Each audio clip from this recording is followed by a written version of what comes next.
గెలుపు మనదైతది. అందుకే పాత కొత్త అనే పంచాయతీ పక్కకు పెట్టుండ్రి. ఉండే కొంత అక్కడక్కడ ఏముండే అంటే మీకు తెలుసు, అక్కడక్కడ కొద్ది ఎమ్మెల్యేల మీద కోపం ఉండే. మరి మా ఎమ్మెల్యే పోతే కేసీఆర్ ఉంటాడు కదా అనుకున్నారు కొంతమంది. అనుకున్నారా మీరు కూడా వర్ధనపేటలో గట్లే? కొంతమంది అనుకున్నారు తీగని అనుకున్నదిగా ఓడగొట్టరు, లేకపోతే ఎందుకు ఓడిపోతారా? కానీ ఈసారి అనుకోవద్దిగా, ఈసారి గట్ల చూడొద్దిగా.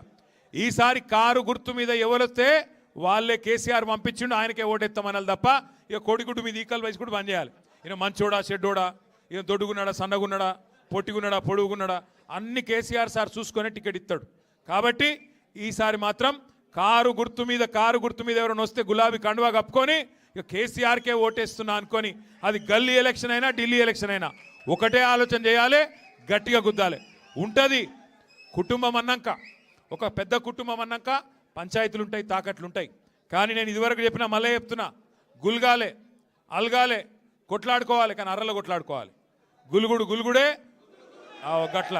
రేపు మున్సిపల్ ఎలక్షన్లా గుల్గాలే అలగాలే, కానీ బీఫారం ఇచ్చినాక మళ్ళీ కారు గుర్తు మీద ఎవరైనా కూర్చున్నాక ఇక పోయి ఒత్తుడే ఉండాలి తప్ప గుద్దుడే ఉండాలి తప్ప ఆగద్దు. దయచేసి మళ్ళీ చెప్తున్నా, ఈసారి వరంగల్లా 12కి 12 కొట్టాలి. మళ్ళీ బ్రహ్మాండంగా గులాబీ జెండా ఎగిరి కేసీఆర్ గారిని సీఎం చేయాలి.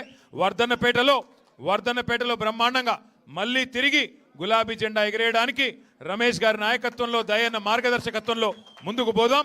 తప్పకుండా మంచి ఫలితం తీసుకుందాం. రమేష్ అన్న తిరిగి ఇంటికి రావడం అందరికీ కూడా సంతోషంగా ఉందని చెప్పి మళ్ళొకసారి తెలియజేస్తూ, తీసుకోద్దు థ్యాంక్ యూ. మళ్ళొకసారి మీ అందరికి థ్యాంక్ యూ. జై తెలంగాణ.